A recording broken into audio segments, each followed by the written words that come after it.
तो दान का सदुपयोग करना चाहिए। मात्र तूने एक बादाम चढ़ाई और कह रहा है प्रभु दुकान अच्छी चल जाए, निर्लोभ भाव से प्रभु के चरणों में श्रेष्ठ फल चढ़ाएगा तो श्रेष्ठ फल स्वयं मिलेगा। भीख मांगने की जरूरत तुझे है ही नहीं, कुछ नहीं मांगना, चढ़ाकर चले जाना। हम भगवान से मांगने के लिए नहीं चढ़ाते हैं, अपनी लोभ कषाय को कम करने के लिए चढ़ाते हैं। किसको कम करना है?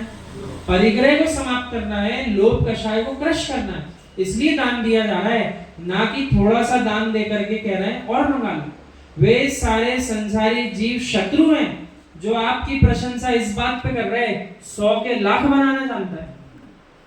क्या कह रहे हैं? वे सारे संसारी जीव, चाहे गृहस्थी के माता पिता भाई बहन क्यों ना हो, जो इस बात पे प्रशंसा कर रहे हैं, अरे वाह तुम बहुत कुशल हो, तुम 100 के लाख बनाना जानते हो, वे सब आपके शत्रु हैं। जनागम तो यूं कह रहा, जो जीव स्याद्वाद रूपी जिनवाणी का आश्रय ले रहा वही ज्ञानी है। जो ऐसे जीवों की प्रशंसा करे वो मित्र है, और बाकी जो देवशास्त्र गुरु से दूर करे वो जीता जागता शत्रु है, और कुछ नहीं। पुराने भाव का शत्रु है, बैर बराबर करने के लिए यहाँ पर आ गया। जो परिग्रह 5वां पाप है, वो परिग्रह हमारे घर में वजन रखा है, इसे कम करने के लिए दान देते हैं, ना कि और आ जाए इसलिए दान देते हैं। अब देखो जितने स्थानों पर नए नए तीर्थ बन रहे हैं, पुराने जिनालयों का जीर्णोद्धार चल रहा हो, जहाँ पर जिनेंद्र वाचना के लिए आलय बन रहे हैं, जहाँ गुरुओं के निवास स्थान बनाए जा रहे हैं, वे सब अपने धन का सदुपयोग कर रहे हैं। ऐसा करके वे अपने मोक्ष मार्ग को प्रशस्त कर रहे हैं, क्योंकि व्यवहारी जीव व्यवहार तीर्थ की रक्षा नहीं करेगा तो निश्चय तीर्थ में प्रवेश कर नहीं पाएगा। और जिस जीव को निश्चय तीर्थ में प्रवेश करना हो उसको व्यवहार तीर्थ का आश्रय तो लेना ही पड़ेगा। बिना देवशास्त्र गुरु के सानिध्य के अपन मोक्ष में जाने वाले नहीं हैं, इनका सहारा लेना तो परम आवश्यक है। सत्य ये कि जब कुएं से पानी निकलने लगता है तो स्रोत फूटने लगते हैं, ऐसे ही अपन दान देना प्रारंभ कर देते हैं तो स्रोत फूटने लगते हैं। हे मित्र, सत्य यह है, आप खर्च करते हो तो तुमको मिल भी जाता है। भगवान की भक्ति करोगे, जितने भगवान बनाओगे उतने जल्दी तुम भी भगवान बन जाओगे। अब देखो, जिन्हें नाश करना था ऐसे बहुत सारे जीव पंचम काल में होकर चले, अभी और होंगे। उनका काम क्या रहेगा?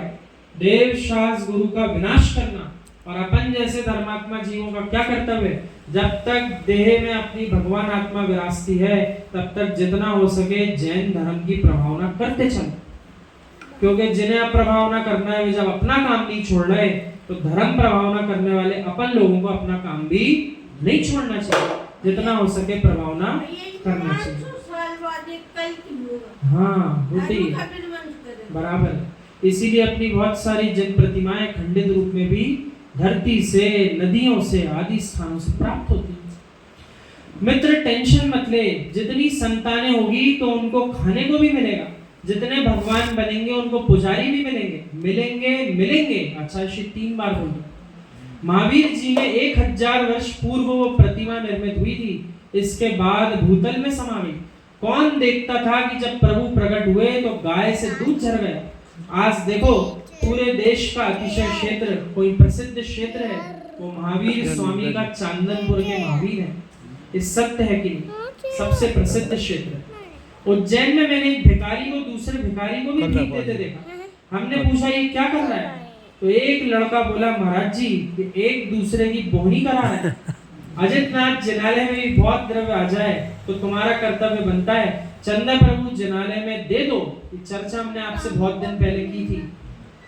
किसी जिनालय में इतना अधिक यदि पुण्य का उदय चल रहा हो कि वहां बहुत धर्मात्मा जीव रहते हो, जितनी आवश्यकता उससे ज्यादा धन एकत्रित हो भी जाए, इसका अर्थ ये नहीं होता अब दान में आए हुए द्रव्य को व्यर्थ गवा दो, तोड़ो फोड़ो फिर बनाओ। ऐसा नहीं करो। जिन्हें दूसरे जिनालयों को आपके द्रव्य की आवश्यकता है, वहाँ की कमेटी की, वहाँ की समाज की जिम्मेदारी बनती है वहाँ पर अधिक एकत्रित धन को समाज को दूसरे स्थान पर भेजने का पुरुषार्थ अवश्य है। देखो एक जिनालय अपन गोद ले सकते हैं, वहाँ का जीर्णोद्धार करा सकते हैं। ऐसी समाज कमेटियों को चिंतन करना चाहिए और श्रावक को भी चाहिए। जिन्हें जिनालयों में अधिक आवश्यकता है पहले दान वहाँ करना चाहिए, और जहाँ भी आवश्यकता कम दिख रही है वहाँ बाद में करना चाहिए, क्योंकि जहाँ आवश्यकता है वहाँ यदि निर्माण होगा तो कितने ही जीवों के सम्यक दर्शन का वो निमित्त बनेगा। आप नहीं जानते आज जिस जनालय की स्थापना हो रही है उसमें ना जाने भविष्य में कितने जीव आकर के सम्यक दर्शन की प्राप्ति कर लेंगे। और ये मत सोचो अपने घर में तो कोई धर्मात्मा दिख नहीं रहा, मंदिर बना के क्या करेंगे। ऐसे बहुत सारे राजा महाराजा हो गए जिनके कुल में जैन धर्म पालन करने वाला नहीं था, लेकिन फिर भी वे जनालयों की स्थापना करते हैं। किस बात के लिए? वे स्वयं उस फल को जानते हैं कि मुझे भविष्य में भगवान बनने का आनंद प्राप्त होगा, और जो जीव यहाँ आकर के दर्शन भविष्य में करेंगे वे भी सम्यक की प्राप्ति अवश्य करेंगे। अजितनाथ जनालय में द्रव्य आ जाए तो आपका कर्तव्य है चंद्र प्रभु जनालय में दे दो। बैंक में रखने पर शासन मुर्गी केंद्र मछली केंद्र खुलवाएगा और तुम्हारा द्रव्य वहां पर चला जाएगा, वापस नहीं देना। जिस मंदिर की दीवार गिर रही हो उस मंदिर की दीवार खड़ी कर देना। हमको जैन धर्म का मंदिर चाहिए। क्या करना है? वे तो कह रहे यदि एकत्रित करके अधिक द्रव्य को आपने बैंक में भी रख दिया तो आप बैंक में रखने के बाद सरकार करेगी क्या? उसका सरकार करेगी ऐसा जिसको जिस व्यापार में चलाने के लिए हमसे चाहिए ले जाओ भैया, हमें कोई आपत्ति नहीं है। आप चाहे मुर्गियों का पालन करो और हजारों मुर्गियों के प्राण ले लो। इसलिए कह रहे हैं उस द्रव्य का सदुपयोग अपने ही हाथों से अपने ही सामने कर लो। जहां आवश्यकता है वहां दान दो, जहां आवश्यकता नहीं है वहां व्यर्थ में देकर के उस द्रव्य को व्यर्थ मत गवाओ।